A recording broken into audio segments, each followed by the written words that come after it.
Oakland, California. A city that's always been more than what the headlines say. A place where the culture walks with you, where murals speak louder than billboards, where resistance is woven into the rhythm of daily life. This is a city built on waves of migration and waves of resistance, but not all waves were welcome. In the years following World War II, Oakland's black population boomed. The shipyards had opened doors for Southern black families who arrived by the thousands, dreaming of freedom and dignity on the West Coast. They built lives in West Oakland, opened churches, raised kids, ran barbershops, lit up jazz clubs. It wasn't perfect, but it was community. Then came the so-called progress. Federal redevelopment funds poured into cities across the country in the name of urban renewal. But in Oakland, renewal meant removal. Whole neighborhoods were declared blighted, which became a code word for poor and black. Bulldozers followed. The Cypress Freeway was laid like a scar across West Oakland. BART tracks cut through backyards. Businesses closed. Homes were taken through eminent domain, often for pennies on the dollar. People were scattered. Culture was disrupted. Power shifted. By the 1970s, the city's black and brown communities had been reshaped, not by choice, but by force. The Oakland Redevelopment Agency moved with unchecked authority. Decisions were made behind closed doors. Community voices were dismissed or outright ignored. The people didn't stay silent, though. This was the era that birthed resistance. The Black Panthers, born just blocks from where homes were being bulldozed, organized free breakfasts, health clinics, and patrols. Their work wasn't just about opposing police violence. It was about building an alternative late, one where the community cared for its own. In East Oakland, the story was unfolding with a different rhythm. Latinx communities began to grow, Mexican, Salvadoran, Guatemalan families settling into places like Fruitvale and San Antonio. By the 1980s, East Oakland was a mosaic of languages, food, religion, and hustle. But while it wasn't carved up like West Oakland, it suffered another kind of violence: neglect. Schools were underfunded.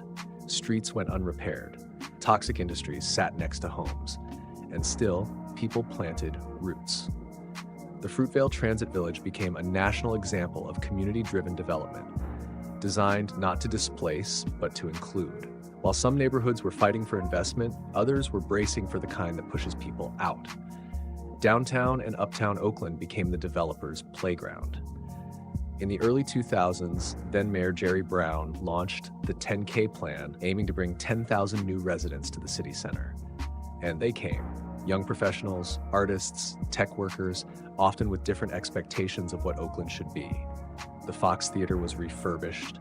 New bars replaced old businesses. Coffee shops popped up on corners once held by liquor stores and auto body shops. It wasn't just buildings that changed. It was access. Who felt welcome? Who felt priced out? In North Oakland, Temescal and Longfellow, longtime residents began to see their blocks transform. Family homes became Airbnbs, rents climbed, the black population declined. The demographic shift wasn't just economic, it was cultural. Old-timers found themselves arguing over noise complaints, parking, even barbecue smoke. What was once community became contested territory. Some folks left, others stayed and fought. The Deep East, the flatlands stretching from Seminary to the San Leandro border, has always been under-resourced. Here, redevelopment looked like cracked sidewalks and broken promises, but it also looked like survival. Sideshows roared on Sunday nights. Turf dancers took over intersections. The music, the slang, the styles, all of it was born out of resilience. In places overlooked by politicians, the people built their own stage. Youth groups, community farms, art collectives, they made something out of nothing.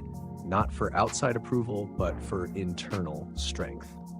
Throughout all of Oakland, from Ghost Town to Brookfield, from Jingletown to the 80s, the city's communities have responded to displacement with cultivation. Of identity, of memory, of pride.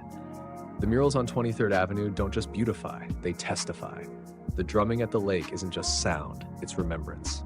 Festivals like Hierro Day or Dia de los Muertos aren't just celebrations, they're declarations. We are still here. Oakland's political identity has always leaned radical. From the Panthers to Moms for Housing, from indigenous land protectors to anti-eviction activists, the people here don't wait for permission, they organize. They take houses, they block bulldozers, they plant gardens in lots meant for condos. They fight to make development mean healing, not erasure. Cultural restoration in Oakland isn't some nonprofit buzzword, it's a lifeline. It's the difference between a city that remembers and one that forgets. It's preserving churches, honoring lowrider history, keeping drum circles alive, passing down recipes, holding space for grieving and celebration. It's reclaiming what was taken. Oakland is still fighting to be heard, not just in city council meetings, but in classrooms, corner stores, and open mics. The struggle isn't over. Redevelopment still looms.